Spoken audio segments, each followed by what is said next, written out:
नमस्कार विद्यार्थी मित्रांनो, मी मिसेस वंदना गामणे फ्रॉम हिंदी माध्यमिक विद्यालय Nashik. Dear students, as we have already know that we are studying the second lesson of our syllabus, an encounter of a special kind. Today we are going to learn and understand the fourth part of the story. We have already seen that how the writer tried to save the baby langur from male langur. Now today we are going to learn and understand whether he could save the baby langur or not. कालपर्यंत आपण बघितलं की रायटरने त्याला मोठ्या लंगूरपासून त्या baby लंगूरला वाचवण्यासाठी त्याच्यावरती दगडांचा मारा केला, त्याला वाचवण्याचा प्रयत्न केला.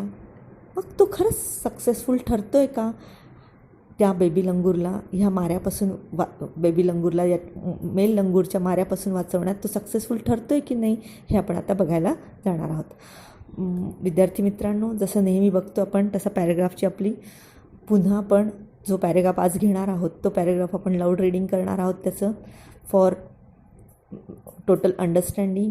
आणि तो पॅरेग्राफ आय होप की तुम्ही तो पॅरेग्राफ शांततेने ऐकला तर त्याचे वर्ड फिक्सेशन होईल. पुन्हा सांगणार नाही वर्ड फिक्सेशन का करायचे ते, आणि आपण तो पॅरेग्राफमधले डिफिकल्ट वर्ड्स पण समजतील, त्याचे प्रोनाऊन्सिएशन पण समजतील.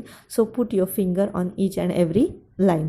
The lesson is an encounter of a special kind, page number 9, last paragraph. It starts from the change circumstances. Now I am going to start reading the paragraph. The changed circumstances and the sudden unexpected attack from unknown quarters forced the langur to drop the baby from the sloping roof over the veranda. The baby was listless and appeared to be dead. As its body started to slide down, the excitement of the pack of dogs grew manifold. At the prospect of a good kill and meal, keeping the dogs at bay with the stick, I managed to catch hold of the baby langur's tail just as it tipped over the edges of the tilled roof. The baby appeared inert and lifeless. It was indeed a male baby. By this time, my parents and sister had come out onto the veranda and were witnessing my rescue operation. Some of our neighbors had also gathered in the distance. I took the baby langur to our backyard and gently laid him on the floor inside the poultry coop. His body was full of deep bite marks and scratched. Blood was oozing from some of the wounds. The baby remained motionless. My father provided first aid to clean the wounds and stop the bleeding. I was relieved to find out that the baby was breathing, even though his breaths were shallow. Splashes of cold water made the baby stir, and after a few shaky attempts, he sat up. He was in a state of shock and started trembling like a leaf in the wind. His two little twinkling eyes welled up with tears, and he started to sob with a muffled cry, just like a human child would after experiencing trauma. I offered him a peeled banana, which he accepted with his unsteady hand and began taking hesitant bites. So, I have already read the paragraphs. The next activity which you have to do is you have to read the paragraph silently. Paragraph जो आहे तो आपल्याला कसा वाचायचा आहे? शांततेने वाचायचा आहे. While reading the paragraphs you have to underline the difficult words. जे डिफिकल्ट वर्ड्स वाटत आहेत त्याला अंडरलाईन करा. For you I have already write down the difficult words. Now I am going to tell you the difficult words. तुम्ही वाचा, difficult वर्ड्सला underline करा आणि मी त्याचे अर्थ सांगते ते अर्थ शांततेने बघा की जेणेकरून तुमचा पॅराग्राफ छान पद्धतीने तुम्हाला समजेल. द फर्स्ट वर्ड आहे सर्कमस्टान्सेस, ज्याचा अर्थ आहे परिस्थिती. नेक्स्ट वर्ड आहे लिस्टलेस, ज्याचा अर्थ आहे गलित गात्र होणे म्हणजे जीव नसणं. स्लाईड डाऊन म्हणजेच काय? घसरत जाणं. एखादी गोष्ट जेव्हा अशी उतरत्या गोष्टी घसरगुंडीवरून जसं घसरतं त्याला काय म्हणतात? स्लाईड डाऊन होणं. मॅनिफोल्ड मतलब अनेक पटींनी. टिल्ड रूफ, उतरते छप्पर. इनर्ट म्हणजेच काय? निश्चल, गतिहीन, अजिबातच जीव नसणे. रेस्क्यू ऑपरेशन म्हणजेच काय? बचाव कार्य. कूप, खुराडं असतं ना आपलं कोंबड्यांचं, त्याला काय म्हणतात? कूप म्हणतात. उझिंग, उझिंग म्हणजे काय? ओघळणे. रक्त नेहमी उझिंग हा शब्द रक्ताशी संदर्भातच वापरला जातो. The blood is oozing from the wound. रक्त ओघळत होतं. मोशनलेस, मोशनलेस म्हणजे निश्चल. रिलीव्ड, रिलीव्ड म्हणजे काय? हायसं वाटणे. स्प्लॅश्ड, स्प्लॅश्ड म्हणजे शिंतोडे, पाण्याचे शिंतोडे उडवतो ना आपण, त्याला स्प्लॅश्ड करणे म्हणतात. स्टर, स्टर म्हणजे हालचाल करणे, हलवणे म्हणतो ॲक्च्युली हे. शॅकी, शॅकी म्हणजेच थरथरणारे. वेल्डअप, वेल्डअप म्हणजे भरून येणे, डोळे भरतात ना, डोळ्यात पाणी भरणं, त्याला काय म्हणतात? वेल्डअप. टू सॉब, सॉब म्हणजे काय? हुंदके देणे. ज्या पद्धतीने भीतीने माणूस रडायला लागतं ना आतल्यात, त्याला काय म्हणतात? सॉबिंग. मफल्ड, मफल्ड म्हणजे दबलेल्या आवाजामध्ये रडणे. ट्रुमा, ट्रुमा म्हणजेच काय? मन आणि शरीराला जो आघात होतो, त्यामुळे जी आपली मानसिक शारीरिक स्थिती होते, त्याला काय म्हणतात? ट्रुमा म्हणतात. तर विद्यार्थी मित्रांनो, हे सगळे डिफिकल्ट वर्ड्स एका वहीत लिहून घ्यायची आहेत. इथे पॅराग्राफमध्ये पण पेन्सिलने लिहिलं तर ते पण बेटर होईल. आणि त्यानंतर पॅराग्राफ पुन्हा एकदा silently you have to read. शांततेने पॅराग्राफ वाचा आणि बघा की without any explanation from me you will understand the whole paragraph. Paragraph शांततेने वाचूनच आपल्या लक्षात येईल की तो काय आहे. And this is a story, you will understand it better, I hope. Still the next activity we have to do is we have to make some small questions. छोटे छोटे काय बनवायचे आहेत? आपल्याला प्रश्न बनवायचे आहेत की जेणेकरून आपल्याला पूर्ण पॅराग्राफ समजणार आहे. उत्तरं स्वतःचाच माहिती असतील आणि त्यामुळे आपली भाषा समृद्ध होत जाते. You started thinking in English which is the main object of our learning English. भाषा शिकण्याचं मूळ उद्दिष्ट काय आहे? You should start thinking in English and write so that you should write in English. तर बघा विद्यार्थी मित्रांनो, मी आपल्यासमोर प्रश्न काढलेली आहेत. पहिला प्रश्न बघा, what force the langur to drop the baby. आपण बघितलं की रायटरने खूप दगडांचा वर्षाव केला त्या मेल लंगूरवरती, पण तरी तो इतका इन्फ्युरिएटेड होता तो मेल लंगूर, की तो त्या बाळाला सोडायला तयार नव्हता. Then what force the langur to drop the baby. कशामुळे त्याने त्या बेबी लंगूरला सोडलं? आन्सर बघा फर्स्ट लाईनमध्येच दिसते आपल्याला. The change circumstances and the sudden unexpected attack from unknown quarters force the langur to drop the baby from the sloping roof over the verandah. The change circumstances, the total circumstances got change. Till this moment the male langur was totally powerful. No one was ready to help the baby. आत्तापर्यंत कोणी त्या बेबीला help करायला तयार नव्हतं. But now the writer was ready to help the baby. Writer त्या बेबीला मदतीला आला. सर्कमस्टान्सेस काय झाले? परिस्थिती बदलली. And sudden unexpected attack from unknown quarters.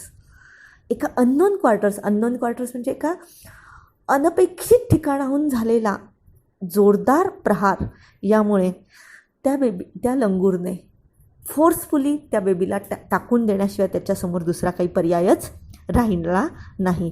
He drop the baby from the sloping roof over the verandah. व्हरांड्याच्या वरती असलेला जो स्लोपिंग रूफ होता, स्लोपिंग म्हणजे उतरतं छत, त्याच्यावर त्याने he just drop the baby, तिथे त्याने त्या बेबीला ड्रॉप केलं. The baby was listless and appear to be dead. Question काय होऊ शकतो यावरती? How was the baby. Baby कशी होती? The baby was listless. Baby कशी दिसत होती? लिस्टलेस म्हणजे जीव नसलेली. And appear to be dead. Appear म्हणजे असं जणू असं वाटत होतं की तो आता मेलेलंच बाळ आहे ते. As its body started to slide down. ज्या प्रकारे ती आता त्याने स्लोपिंग रूफवर टाकलेली होती, त्यामुळे ती बॉडी स्टार्टेड स्लायडिंग डाऊन. जी बॉडी जी होती ती खाली यायला लागली, घसरत खाली यायला. Who were excited. जेव्हा ती बेबी खाली घसरताना पाहिली. Someone were there and some people were few dogs were there, they were totally excited.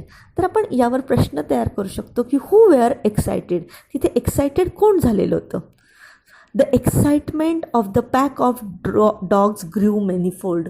Pack of dogs, कुत्र्यांचा मोठा कळप जो होता तो प्रचंड एक्साईट झाला, अनेक पटींनी.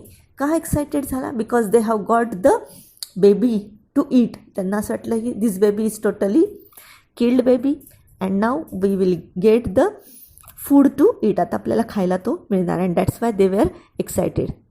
But still the writer was there. How did the writer save the baby. आता ह्या रायटरला डॉगपासून पण काय करायचं होतं, त्या बेबीला वाचवायचं होतं. How did the writer save the baby. मग रायटरने ती कसं बेबीला सेव्ह केलं. The writer keep the dogs at the bay with the stick. At the bay म्हणजेच काय, एका कॉर्नरला केलं. त्याच्या हातात एक स्टिक होती माहिती आहे ना, काठी. त्याने त्या काठीने त्या डॉग्सना एका बाजूला केलं. And I managed to catch hold of the baby langoor's tail just as it tipped over the edges of the tilled roof. The writer managed to catch hold of the baby langoor's tail. Baby langoorची G tail होती, tail म्हणजे शेपटी, he managed to catch hold of it as the baby was just at the tip of the over the edges of the tilled roof. जे उतरत्या छपराच्या बरोबर कॉर्नरवरती ती baby पोहोचली होती. तिथून आपल्या रायटरने त्याची शेपूट पकडली and he just take the baby. त्याने अशा पद्धतीने बेबीला काय केलं, सेव्ह केलं. When he saved the baby appeared inert. पूर्ण जीव नसलेली बेबी वाटत होती. And lifeless. And indeed it was a male baby. आणि खरंच की तो कोण होता, रायटरच्या म्हणण्यानुसार तो बरोबर नर बेबी होता. नर बाळ होतं की जे त्याने जो कस्टम्सप्रमाणे तो मारायलाच त्याला निघालेला होता. So by this time who were witnessing the rescue operation. हे जे रेस्क्यू ऑपरेशन चाललं होतं, हू वेअर विटनेसिंग. कोणीतरी तिथे हे सगळं ऑपरेशन बघत होतं. The only writer was trying to save the baby and all the people were just watching the rescue operation. Who were this people. ही सगळी पीपल कोण होते. Among them my parents, sisters had come out on the veranda and were witnessing my rescue operation. Some of our neighbors had also gathered in the distance. फक्त त्यांचे parents आणि सिस्टर्सच व्हरांडामध्ये आलेत का, नाही. देर वेअर ऑल्सो सम नेबर्स. काही neighbours पण होते. दे gathered in the distance. ते पण एका विशिष्ट मर्यादेपर्यंत जाऊन तिथे उभे राहिले होते. And they were all watching or witnessing the rescue operation. हे जिथपर्यंत झालं. त्यानंतर the writer got the baby. रायटरच्या हातात आता बेबी होती. यावर आपण प्रश्न तयार करू शकतो आहे बघा. Where did the writer take the baby. रायटरने त्या बेबीला कुठे नेलं. वेअर म्हणजे काय, कुठे नेलं. I took the baby langur to our backyard. मी त्या बेबीला कुठे घेऊन गेला रायटर, बॅकयार्ड म्हणजेच की आपल्या घराच्या मागच्या बाजूला. And gently laid him on the floor inside the poultry कूप.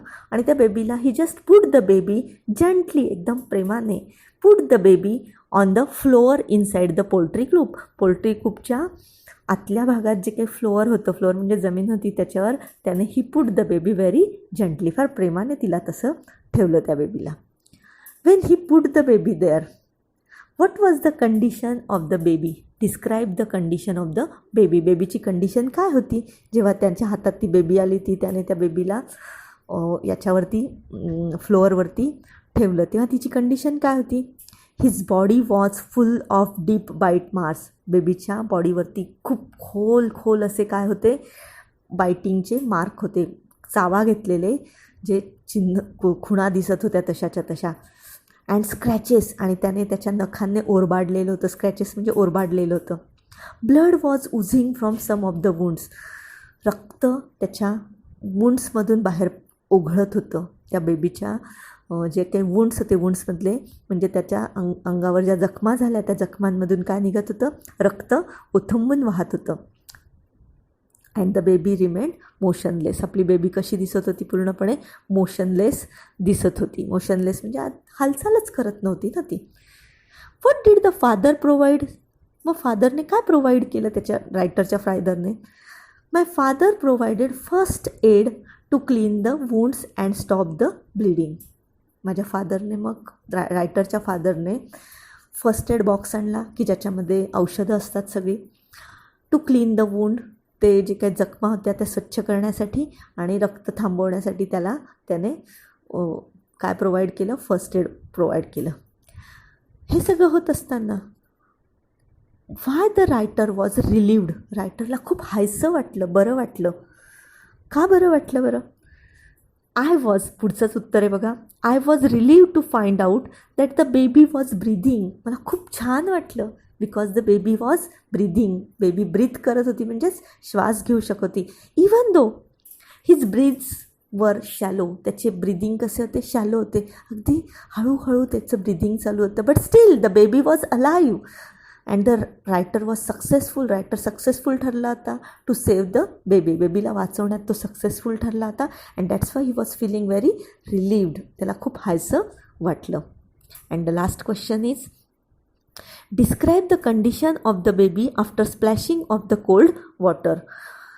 त्या बेबीवरती रायटर स्प्लॅशेस सम वॉटर. रायटरने थोडंसं पाणी शिंपडलं. What was the condition of the baby after he splashes some water. त्याने जेव्हा पाणी त्याच्यावर शिंतोडे मारले तर बेबीची अवस्था काय झाली? Let's see. Splashes of cold water made the baby स्टर. पाण्याच्या काही तुषारांमुळे, थंड पाण्याच्या तुषारांमुळे बेबी स्टर, बेबी थोडीशी हलू लागली. अँड आफ्टर अ फ्यू शॅकी ॲटम्प्ट्स, आणि थोडेसे त्याने अगदी धडपडत केलेल्या प्रयत्नांनंतर, ॲटम्प्ट म्हणजे प्रयत्न, ही सॅटअप. अरे baby setup. That baby setup. तो बेबी उठून बसला. He was in a state of shock but still the baby was in a totally shock. Baby आपला जो होता तो डोक्यात पूर्ण शॉक लागल्या पद्धतीने इकडे इकडे बघत होता. And started trembling like a leaf in the wind.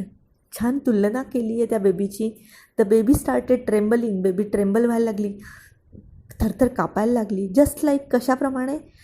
Wind जेव्हा जोरदार असतो, हवा जोरात वाहताना झाडाची पानं ज्या पद्धतीने ट्रेम्बल होतात, थरथरतात, त्या पद्धतीने बेबी जी होती आपली तर ती थरथरत होती. फार छान उपमा दिलेली आहे इथे. His two eyes, little eyes, twinkling eyes welled up with tears. त्याचे जे छान ट्विंकल, चमचम चमचम करणारी डोळे होते, they welled up in tears. ते पूर्ण भरून आले. कशाने? अश्रूंनी भरून आले. And he started to sob with a muffled cry. आणि baby he started to sob. या पद्धतीने बेबी काय करायला लागली? रडायला लागली. मफल्ड क्राय होता, दबलेला आवाज होता तो, कारण पूर्णच घाबरलेले होते ते बाळ. कोणाप्रमाणे माहिती? Just like a human child. मानवी मूलसुद्धा असंच रडतं जेव्हा ते घाबरलेलं असतं. Would after experiencing trauma. अशा पद्धतीचा आघात झाल्यानंतर, अटॅक झाल्यानंतर लहान मूल जसं घाबरून रडतं, the same thing happened with a baby langur. I offered him peeled banana. The writer, what did the writer offered him? The writer offered him peeled banana. Peeled म्हणजेच काय? त्याचे सगळे सालं काढलेला केळ घेतलं रायटरने आपल्या हातात आणि ते त्या बाळाला दिलं. Which he accepted with his unsteady hand. त्याचे बाळाचे हँड अनस्टेडी होते, बट स्टील ही ॲक्सेप्टेड. त्याने ते केळ घेतलं. And began taking hesitant bites. And the baby started eating the banana. The banana अगदी हेजिटंटली का होईना, म्हणजे दबत दबत, घाबरत घाबरत का होईना, त्याने तो बनाना खायला सुरुवात केला. वा, फार सुंदर भाग होता हातचा. शिकवताना मला मजा आली. तुम्हालाही, आय होप की तुम्हालाही मजा येणारच आहे अभ्यास करताना, की कशा पद्धतीने भावनिक रीतीने त्या लेखकाने त्या बाळाला वाचवलं. त्याला छान त्याच्यात जीव येईपर्यंत त्याच्याकडे लक्ष दिलं. त्याचे छोटे छोटे ॲटम्प्ट्स होते, प्रयत्न होते की त्या बाळाला कसं रिलीव्ह करायचं, रिवाईव्ह करायचं, हे प्रयत्न त्याने केले. तर विद्यार्थी मित्रांनो, धड्यातला आपला चौथा पार्ट इथे संपतो आहे. लेखकाने कशा प्रकारे त्या बेबीला वाचवलं हे इथपर्यंत संपलेलं आहे. बेबीची परिस्थिती काय होती ते पण इथपर्यंत संपलेलं आहे. यावर तुम्ही बोर्डच्या ॲक्टिव्हिटीज अशा असतात तशा ॲक्टिव्हिटी काढू शकतात. कंप्लीट द सेंटेन्स, वाक्य पूर्ण करायला काढू शकतात. कंप्लीट द वेबमध्ये तुम्ही प्रश्न विचारू शकतात की what attempts help the baby langur to revive. काय प्रयत्न केले लेखकाने त्या बेबी लंगूरला जिवंत ठेवण्यासाठी, किंवा the condition of the baby langur, baby लंगूरची कंडिशन काय होती, असा प्रश्न विचारू शकतात. ग्रामरमध्ये तुम्ही टेन्सवर प्रश्न घेऊ शकतात. वर्ड फ्रेज कोणतीही वापरू शकतात यामध्ये. आणि लास्ट क्वेश्चन सेम या पद्धतीने तुम्ही कसं एखाद्या प्राण्याला किंवा पक्षाला वाचवलं आहे हा प्रश्न पण तुम्ही टाकू शकतात आणि तो लिहू शकतात. How did you save a wounded parrot, a wounded dog, हा प्रश्न विचारू शकतात तुम्ही स्वतःला आणि त्याचं उत्तर लिहू शकतात. तर ह्या प्रकारे आपण अभ्यास केला तर हा भागसुद्धा आपल्याला शांततेने समजेल आपल्याला, अशी नक्की आशा करते. आणि